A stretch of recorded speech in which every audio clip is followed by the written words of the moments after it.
لەبەر زۆریان ناچارین تەنها ناوەکانیان بخوێنینەوە. کۆمەڵەی مامۆستایانی شۆڕشی نوێ لە قی سلێمانی، ماڵی کللتوری سۆفی کەریم، کۆمەڵەی هونەری میلی کوردستان، ڕادیۆ و تەلەڤیزۆنی میلی گەڕیان، بزافی ئاشتی بان، ڕاگەاندنی مەڵبەندی سلێمانی، ڕادیۆی سلێمانی، سنتەری ئاشەڤان بۆ کللتور و مۆزیک. سپاس بۆ هەمویان.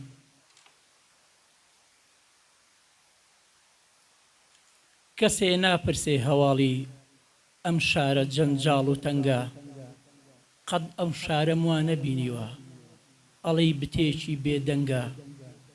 ئەم شارە چاوی لە دەستی ئازیز و دڵسۆزانیەتی، خۆشی دەوێن خۆشیان بوێت کە یادگاری بابانیەتی. بەڕێز دکتۆر ئەمین بە شیعرێکی جوان بەشداریمانەکە با بفەرمێت.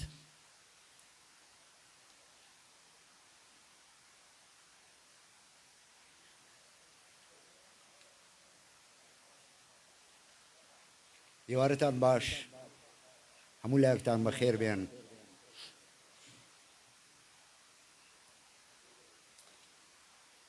بە دوو شیعری کورد بەشداریتان ئەکەم. خۆشەویستم ئەزانی بۆ شەوانە دەکەم گوڕێنە، لە خەونمدا تۆ خەریکی ئارایشتی و منیش دەبم بە ئاوێنە. خۆشەویستم بەر لەوەی خۆت بگۆڕیت و بچیتە نێو کۆڕی شایی، ماچێک لە کوڵمی پەنیرت بۆ بەرچایی. خۆشەویستم لە دەریای خەیاڵی تۆدا شەوانە دەبم بە ماسی، ڕۆژیش دەبم بە مستیلە و لە پەنجەتدا دەبم عاسی. خۆشەویستم هەفتەیەکە هۆنراوم بۆ نەنووسیوی، لێم ببوورە لە کڕێوەی ئەوینی تۆ وشەبەستی و ڕستەش لێم بوو بە چلورە. خۆشەویستم بڕوا بکە من ئەوەندە تۆم خۆشەوێ زیاتر لە خۆم، بە ڕۆژ دەبم بە سێبەر و بە نهێنی لە دوات دەڕۆم. شەویش لە ژوور سەرینەکەت بەهێمنی دەسووتێم و دەبم بە مۆم.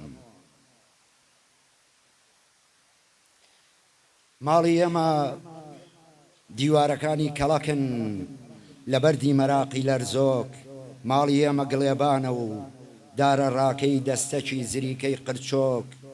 ماڵی ئێمە جوەسوانەکانی پڕن لە هێلانەی باڵندەی خەباتی نەزۆک.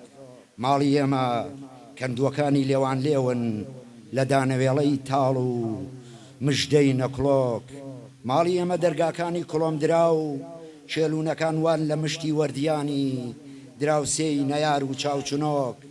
ماڵی ئێمە پەنجەرەکانی ئاوەڵان بۆ شنەی پۆستی کرچ و کاڵی ئینستا و فەیسبووک و تیکتۆک. ماڵی ئێمە بە ڕۆژ هەراسانە لە تاو، مێشی سەوزی بێزارکەر و زەردە زیڕەی پێوەدەر و شەویش لە تاو تەراتێنی درۆنی شەمشەمە کوێرەی جاسووس و بیلەکەڕە و پسپسۆک. ماڵی ئێمە لە دەواری کۆڵەکەشکا و تیرە بڕاوی بەر ڕەشەبای دۆزەق دەچێ. ماڵی ئێمە لە ماڵی هیچ کەسێک ناچێ. ماڵی ئێمە بێگەنجینە و بێگەرما و بێ ئاگردان و چرپایە. ماڵی ئێمە هێندە شومە کولان باچکەی بەختی تاری، مانگیش چاوی پیا هەڵنایە. ماڵی ئێمە لە نێوەندی حەوشەکەیدا شاتوویەکی قەتکلۆری بە تەمەنی کەڵەگەتی لەسەر خوێن و سنەوبەرێکی ڕەشپۆشی پڕ لە جریوەی تانە و گوێن و گەرچەچێکی براکوژی بەردرکاوی تێدایە. ماڵی ئێمە تاریک دادێ لە بنمیچ و ژێر ڕاخەری چرچ و لۆچ و نوێندانی دەست و قاچگۆجی ڕاوڕاوێنی مشکی خورپە و شەڕی ناوخۆی جووتێ گورپە و هەلهەلەی سیسرکی برسی ڕۆمەڵ خەزایە هەرایە. ماڵی ئێمە دەواازەکەی لە مێژەوە لە گرێژەن ترازاوە. ماڵی ئێمە لە سەد لاوە بە زەرد و سەوز و سپی و شین بۆ فرۆشتن لێی نووسراوە. ماڵی ئێمە کاڵایەکی زۆر بێنرخە لە پێشچاوی باوە پیارەی جوود ڕەگەز و کودەڵانی سەرمەرەز و خوارزا و کوڕ و برازاوە. ماڵی ئێمە ترسناکە و کون و خوشبنی تەنراوە بە کامێرای زانیاری چاودێری دا پیرۆچکەی چاودێری و شارە مێرووی پاراستنی ژێربەژێر و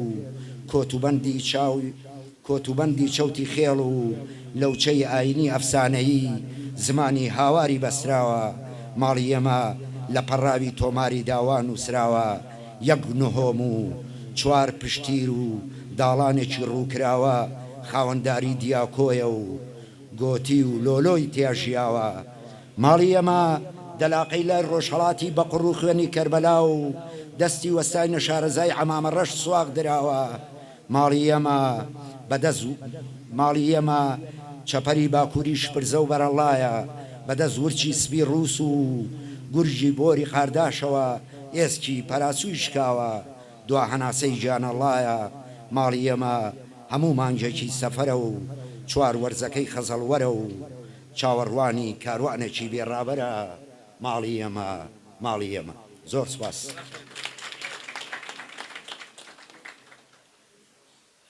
دەستخۆش کاک دکتۆر گیان بەڕێز قایم قامی سلێمانی کە تەشریفیان لێرەیە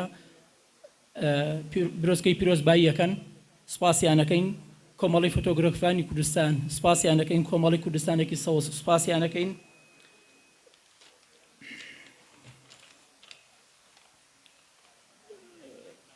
سنتەری کۆمەڵایەتی کۆیانی شاری سلێمانی سوپاسیانەکەین ئێستا خاتۆ ڕێزان محەممەد ئەویش چەند دقێکمان پێشکەشەکە با بفەرمێت.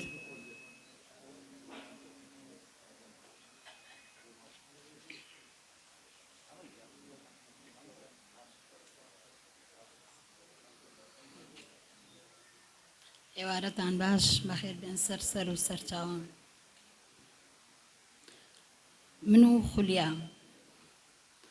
تەنیایی شەو نەمانتوانی ئاوێنە ژەنگاویەکەی ڕۆح پاککەینەوە لە شەرابی ئاسوودەیی و میهرەبانیت چەند تنۆکێک بخۆینەوە ئەی تۆ نەبوویت کۆچەرێکی ناو تاریکایی شەوانت ڕاکێشایە بەر چراخانی ئەوینت کردە چاوساخی کاروانی خۆت کردە چاوساخی کاروانی چیرۆکی خۆت بیر و چاو و دەست و شعری منت برد و کردتە خەڵات هەرچی بکەم ناگەمەوە بە سەرەتای نیگاکانم ئەم هات و چوونەی ئەم شەوت چارە نووسە یان لە دەستدانی هیواکانمە من نەمدەویست جگە لە تاجی ئەوینت لە هەناسەی بەختەوەریت هیچ شتێکم پێ ببەخشیت بەڵام ئەفسوس هەر من سوتام لە پەنجەرەی ژیانەوە چاوەڕوان بووم گەشتی هەموو گەردوونت کرد سەد مەخابن منت نەدیت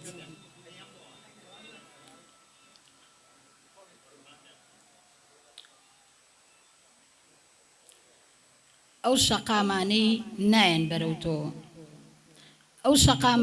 نایەن بەرەو تۆ نەگوڵیان لێ و نەهیوا و نەیات هەر هیلاکیە و ناگاتە ئەنجام ئەم گێڕێتەوە شکا و بێمورات ئەو پارکەی بۆنی عیشقی تۆی نەبێ گەشتی ژیانم بە فیڕۆ ئەدات ئەو ئاوازانەی تۆ بۆت نەچڕێوم هێچگار ناخۆشن خەمبارم ئەکات شەوان یادی تۆ خەوم تار ئەکات خەندەی ڕۆژانم لەبیر نەماوە ژیان بە تۆوە تامێکی هەبوو ئێستاش هەستێکی تامم نەماوە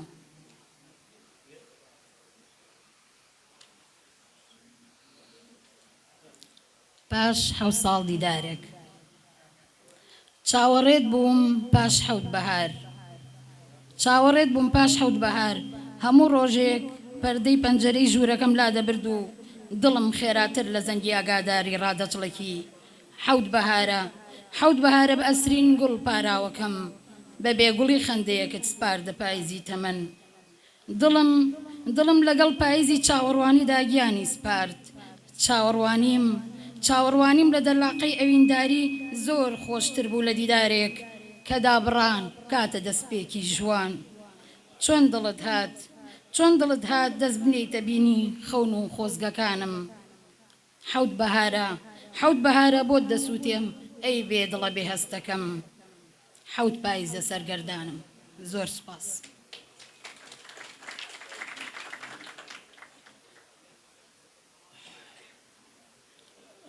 دەستخۆشیم بۆ خات و ڕێزان.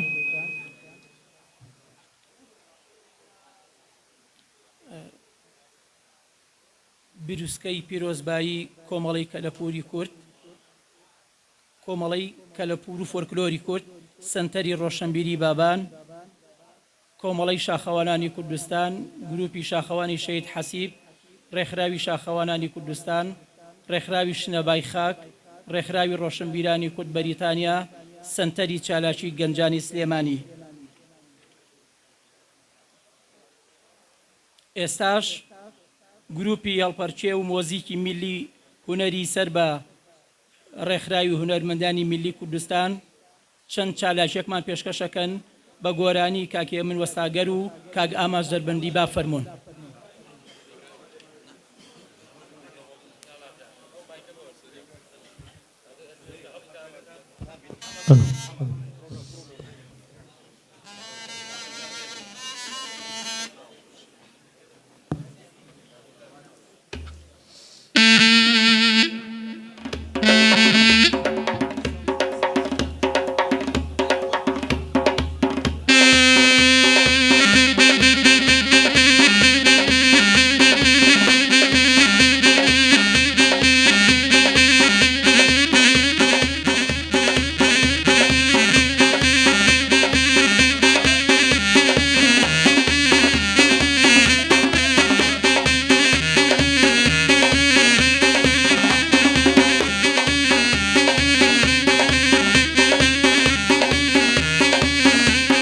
كوباري بويا خرنو لشاري جودا كوباري بويا خرنو لشاري جودا جينا كردا يا خرنو لسيني تودا جينا كردا يا خرنو لسيني تودا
بکشی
ئای بژی دەستان خۆش بێ دەستان خۆش بێ.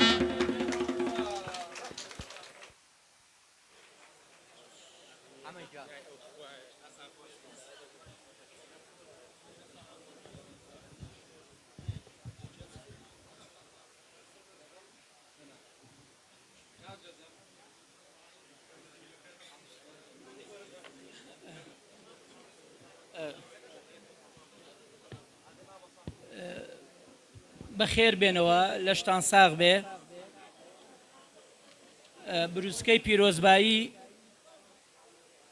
نوێنەری مافی مرۆڤی عێراق لە کوردستان ناوەندی ڕووناکبیری شارباژێر ڕوستافی گۆڤاری شارباژێر ئازیزان خۆشەویستان پیرۆز بێ دووبارە بە ئومێدین ئیتر لە مەودوا کۆڕ و کۆبوونەوەکانمان لێرە بێت لە هەر بوارێکدا پسپۆڕیتان هەیە هەر ئارەزوویەکتان هەیە شعر چیرۆک ڕۆمان نووسین وێنە پەیکەر دەور و خولو ستافەکان هەر چۆنێک ئەتوانن لێرە ئێمە خزمەتی ئێوەکەین و خزمەتی ئەو کەساناکەن کە ئێوە خزمەتیانەکەن دووبارە بەخێر بێن سەرچاوان لەشتان ساغ بێت